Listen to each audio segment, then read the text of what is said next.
बड़ी खबर आ रही है पेशावर हाई कोर्ट से, जहां पीटीआई के नाअहल उमर अयूब, शिबली फराज और अब्दुल लतीफ़ चित्राली की नाअहली से मुताल्लिक़ दरख्वास्तों पर हुक्म इम्तना वापस ले लिया है। उमर अयूब, शिबली फराज और अब्दुल लतीफ़ चित्राली को मुतल्लिक़ा फोरम के सामने पेश होने का हुक्म देते हुए कहा है कि मुल्ज़िमान को इंसदाद दहशत गर्दी के तहत सज़ा हुई है, उन्हें रिलीफ फराहम नहीं कर सकते। हमारे साथ दानियल अजीज़ टेलीफोन लाइन पर मौजूद है, उनसे तफसील जानेंगे।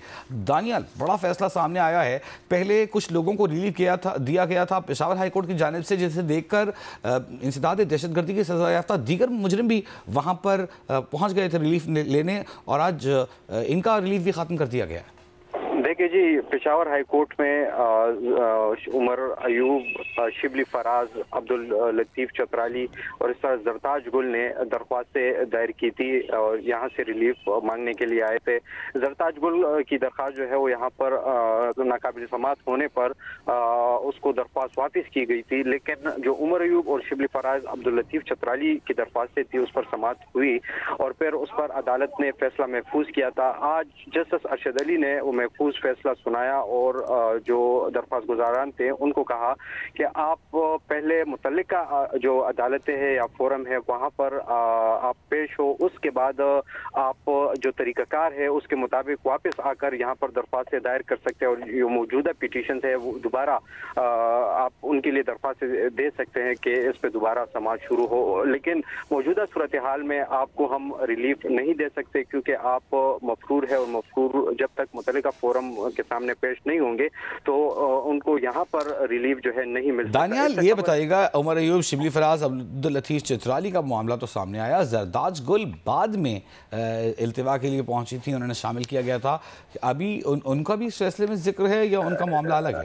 नहीं, उनको इससे कबल चूंकि दरख्वास्त एक साथ ही उन्होंने दायर की थी, लेकिन उनका दरख्वास्त पहले उन्होंने वापस किया था और आज जो फैसला आया है वो अब्दुल लतीफ़ चतराली, उमर अयूब और शिबली फराज की दरख्वास्तों पर ये फैसला आया है। बहुत शुक्रिया आपका दानियल अजीज।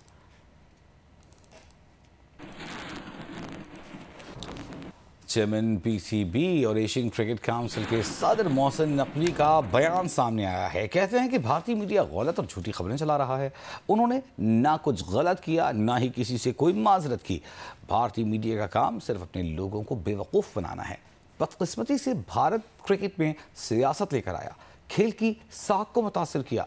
एशियन क्रिकेट काउंसिल के सदर की हैसियत से भारत को ट्रॉफी उसी दिन देना चाहता था, अब भी ट्रॉफी देने को तैयार हूँ। मोहसिन नकवी ने कहा कि भारत के कप्तान मेरे एसीसी के दफ्तर आएँ और ट्रॉफी ले जाएं। और यहाँ आपको खबर दें, वज़ीर आला पंजाब मरियम नवाज़ का कहना है कि बहुत से लोगों ने सिर्फ ऐलानात किए, झूठे वादे किए। ऐलानात करना आसान होता है लेकिन काम करना मुश्किल होता है। वज़ीर आला पंजाब मरियम नवाज़ का मरी में खिताब, कहा पंजाब में बदतरीन सैलाब आया लेकिन हम दफ्तर में नहीं बैठे रहे। जो कहता है कि वो चुप करके काम करते हैं वो असल में काम नहीं करते। हमने बग़ैर वादों के काम मुकम्मल किए। खैबर पख्तूनख्वा से मरी में दाखिल होते ही आपको वाज़ेह फ़र्क नज़र आता है। मरी के लिए ट्रेन चलाएंगे, सयाहों को अपनी गाड़ियों में नहीं आना पड़ेगा।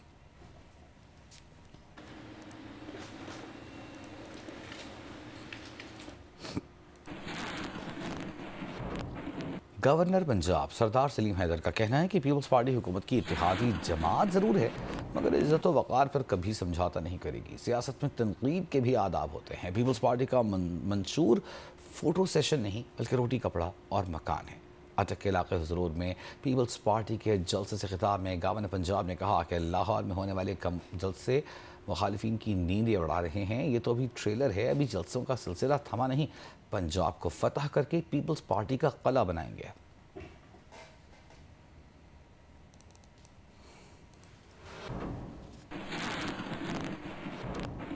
सैलाब ने घर डुबो दिए मगर लाहौर के नवाह में खैमा बस्ती में ज़िंदगी के दिन गुजारने वाले दो ख़ानदानों ने फिर भी हर सू फैली मायूसी में से खुशियों के रंग चुन लिए। खैमा बस्ती में रहने वाली लड़की और लड़के की शादी की तकरीब का अहवाल दुआ मिर्ज़ा से। जी, मैं इस वक्त सैलाब मुतासरीन के लिए कायम की गई खैमा बस्ती में मौजूद हूँ और यहाँ से आज एक बड़ी खुशखबरी है, जहाँ पर लोगों का सब कुछ लुट गया, बच्चियों के जहेज खत्म हो गए, लोगों के पास खाने को कुछ ना रहा और फिर वो यहाँ पर शिफ्ट हुए। वहीं पर आज दो खानदानों के दरमियान शादी की बात हुई और आज फाइनली निकाह होने जा रहा है। और यहाँ पर जो बाराती है वो तमाम छोटे बच्चे हैं जो यहाँ पर पढ़ने आते हैं और खैमों में रहने वाले जिनका सब कुछ लुट फुट गया वही यहाँ पर मेहमान है।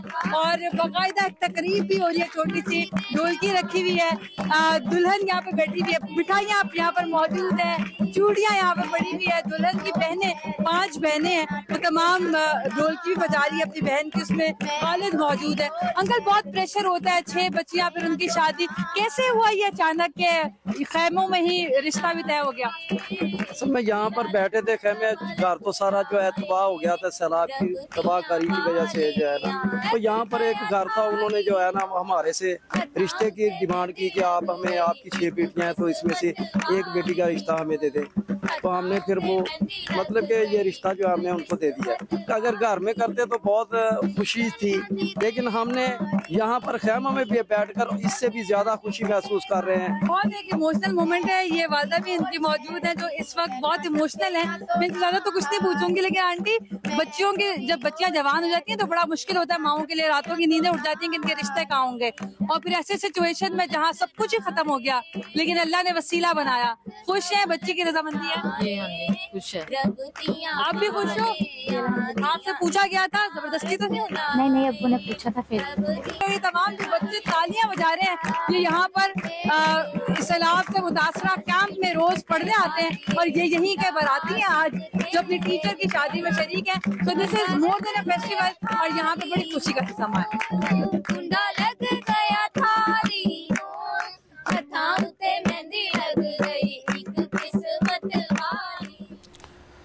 हमास ने ट्रंप के गज़ा अमन मंसूबे में गैर मुसल्लह होने के शक में तरमीम का मुतालबा कर दिया है। फ़लस्तीनी ज़रा के मुताबिक हमास के मुज़ाकरातकारों ने मंगल को दोहा में तुर्क, मिस्री और कतरी हुकाम के साथ बातचीत की।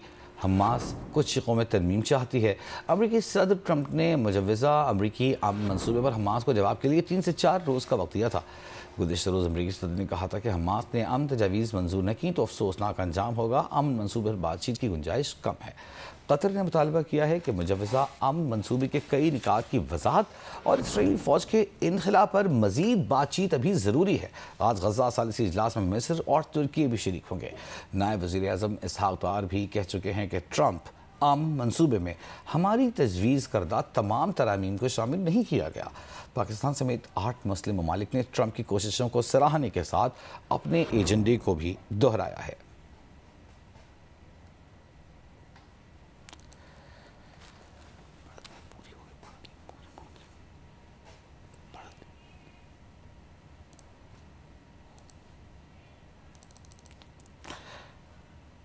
अहम खबर सामने आ रही है, हमास का जवाब आया है जो ट्रंप की जानिब से सदर ट्रंप की जानिब से अमन मंसूबा पेश किया गया। उसमें हमास जो थी वो गज़ा के मुस्तक़बिल में मौजूद नहीं थी और उसका कोई ज़िक्र नहीं था और कहा गया था कि हमास से पाक गज़ा की तश्कील पर बात की जा रही है। लेकिन हमास की जानिब से तहफ़्फ़ुज़ात सामने आए हैं।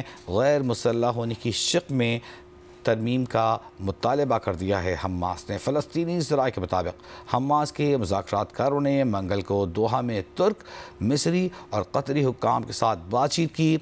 हमास कुछ शिकों में तरमीम चाहती है। हमास इसराइल के मुकम्मल इनखला और रहनुमाओं के अंदर या बाहर कत्ल न किए जाने की बैनुल-अक़वामी ज़मानतें चाहती है। अहम निकात सामने आए हैं। हमास का मुस्तक़बिल क्या होगा, इस हवाले से जो शिक़े हैं उस पर हमास ने उसमें तरमीम की ख्वाहिश का इजहार किया है। मिस्री और कतरी हुकाम के साथ दोहा में गुफ्तगू हुई जिसमें तुर्क हुकाम भी मौजूद थे, मिस्री और कतरी हुकाम भी इस बातचीत में शरीक थे। हमास ने कहा कि क्या गारंटी है कि इसराइल जिस तरह हमास के रहनुमाओं को मुल्क दुनिया के मुख्तलिफ मुल्कों में कत्ल करता आया है, अब भी क्या इस बात की गारंटी है, क्या ज़मानत है कि जब ये जंग ख़त्म हो जाएगी तो इसराइल चुन चुन कर इन रहनुमाओं को कत्ल करने की कोशिश नहीं करेगा? इस हवाले से उन्हें ज़मानत चाहिए कि उन्हें गज़ा के अंदर, फ़लस्तीन के अंदर या फ़लस्तीन से बाहर कत्ल नहीं किया जाएगा। साथ ही गैर मुसल्लह होने की शक के हवाले से भी उन्होंने तरमीम का मुतालबा किया है। अमेरिकी सदर ट्रंप ने इस हवाले से 3 से 4 रोज़ का वक्त दिया था, और जिस तरह कि हमने आपको बताया कि तुर्क, मिस्री और कतरी हुकाम के साथ ये बातचीत हुई है। आज सालिसी इजलास हो रहा है जिसमें मिस्र, तुर्की शरीक थे, कतरी हुकाम भी शरीक थे, और इस हवाले से हमास का पहला रद्द-ए-अमल, इसे फ़र्स्ट रिएक्शन आप कह सकते हैं, हमास की जानिब से जो सामने आया है। एक जो नया गज़ा के हवाले से कहा जा रहा था कि इनखला होगा, वहाँ से इसराइल का एक अमन मंसूबा सदर ट्रंप की जानिब से पेश किया गया था।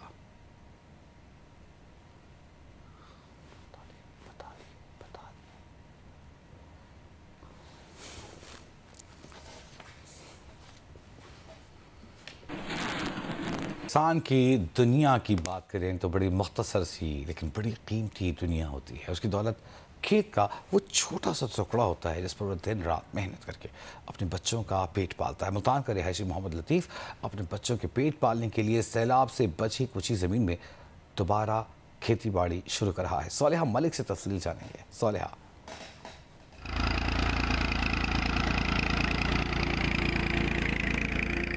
ट्रैक्टर के ब्लेड को ठीक करता, अपनी ज़मीन में हल चलाता, ये है मुल्तान मौज़ा हमरोड का रिहायशी मोहम्मद लतीफ़। खेत खलियान इसके लिए सिर्फ ज़मीन का एक टुकड़ा ही नहीं बल्कि इनकी ज़िंदगी का दूसरा नाम है, जो हुकूमत की इमदाद के इंतज़ार में बैठने की बजाय अपने बचे कुचे वसाइल से दोबारा अपनी ज़िंदगी को मामूल पर लाने की कोशिश में लगा है ताकि अपने बच्चों का पेट पालने के लिए कुछ न कुछ कर सके। सैलाब आए, सारे जिले फसल तबाह कर गए, तो कई बच्ची दरिया ने कटा की ते बाकी ज़मीन उन्हें पेटे लपे लिए, बाकी 2-3 किले बच्चे बहन उसको बहा रहे हैं, बीज उगा रहे हैं, जो आप बच्चे को खवाएंगे भी क्या करेंगे। मोहम्मद लतीफ़ का सैलाब से जहां घर तबाह हुआ वहीं गंदम की खड़ी फसल भी बेरहम सैलाबी रेला अपने साथ बहाकर ले गया। यही नहीं, उसकी कुछ ज़मीन भी दरिया के कटाव में दरिया बुर्द हो गई। जहां सैलाब मुतासरीन बेसरो सामानी के आलम में हुकूमत से इमदाद की अपील कर रहे हैं, वहीं मोहम्मद लतीफ़ जैसे लोग बारिश का पहला कतरा बने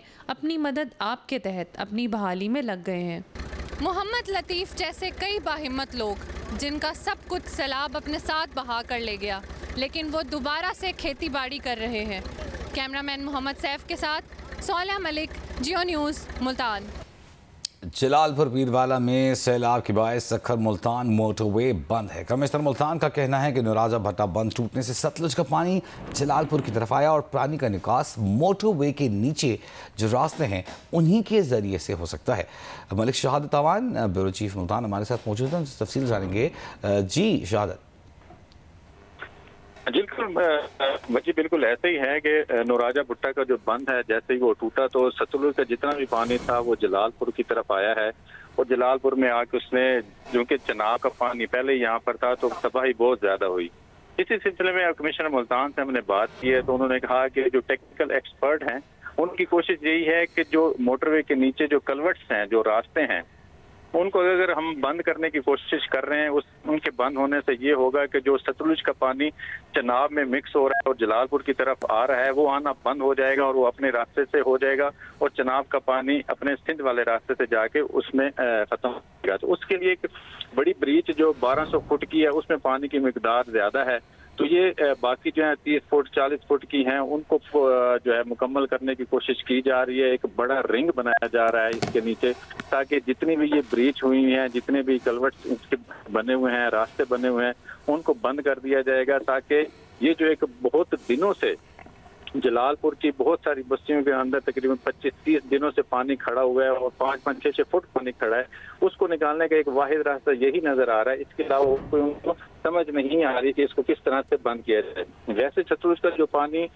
मोटरवे के नीचे से बह रहा है, इस तरह उसकी आमद हो रही है, उसी हिसाब से उसका अखराज भी हो रहा है, तो वो तो उस हिसाब से हो रहा है, लेकिन उसको रोकना बड़ा जरूरी है वहीं पे, क्योंकि अगर वो रुक जाएगा तो चनाब में दाखिल नहीं होगा, और जब चनाब में वो दाखिल नहीं होगा तो चनाब का पानी मुजफ्फरगढ़ और मुजफ्फरगढ़ से रास्ते से हेड पंजनद की तरफ चला जाएगा। और जो सतलुज का पानी होगा, सतलुज का पानी अपने दरियाई जो रास्ता उसका है उसकी तरफ वापस चला जाएगा। तो यहाँ पर पानी की मिकदार में तभी कमी हो सकती है, अदरवाइज इसका कोई रास्ता उन्हें समझ नहीं आ रहा। बाकी एक्सपर्ट टीम जो है वो वहाँ पर लगी हुई है, वो इन रास्तों को बंद करने के ऊपर काम कर रहे हैं। तकरीबन 1200 फीट की जो ब्रीच है वो तकरीबन 600 फीट तक उन्होंने मुकम्मल कर ली है। महकमा नहार और दीगर जितने भी एक्सपर्ट हैं और बाकी भी आहिस्ता आहिस्ता इनको क्लोज कर रहे हैं ताकि पानी की मिकदार को कम से कम किया जा सके। जी ठीक है, बहुत शुक्रिया आपका। वज़ीर आला खैबर पख्तूनख्वा यमीन गंडापुर का कहना है कि हम फ़लस्तीनी अवाम के साथ खड़े हैं। फ़लस्तीन पर हमारा मौक़िफ़ वाज़ेह है, इसराइल को किसी तौर तस्लीम नहीं करेंगे। 2 रियासती फार्मूला मुस्तरद करते हैं, फ़लस्तीनी अवाम के साथ खड़े हैं। इसराइल को तस्लीम करने से मुताल्लिक़ किसी का मुसल्लत करदा फ़ैसला हरगिज़ कबूल नहीं।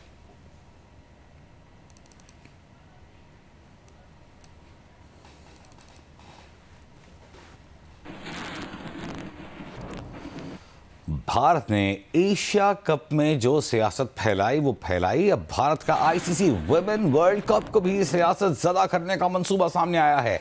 वुमेन वर्ल्ड कप में पाक भारत मैच में वही होगा जो एशिया कप में हुआ। भारतीय सहाफ़ी के मुताबिक एशिया कप में शुरू होने वाला सिलसिला वुमेन वर्ल्ड कप में भी जारी रहेगा। वुमेन वर्ल्ड कप में पाक भारत मैच पर खिलाड़ी हाथ नहीं मिलाएंगी। आईसीसी वुमेन वर्ल्ड कप में पाक भारत मैच 5 अक्टूबर को खेला जाना है।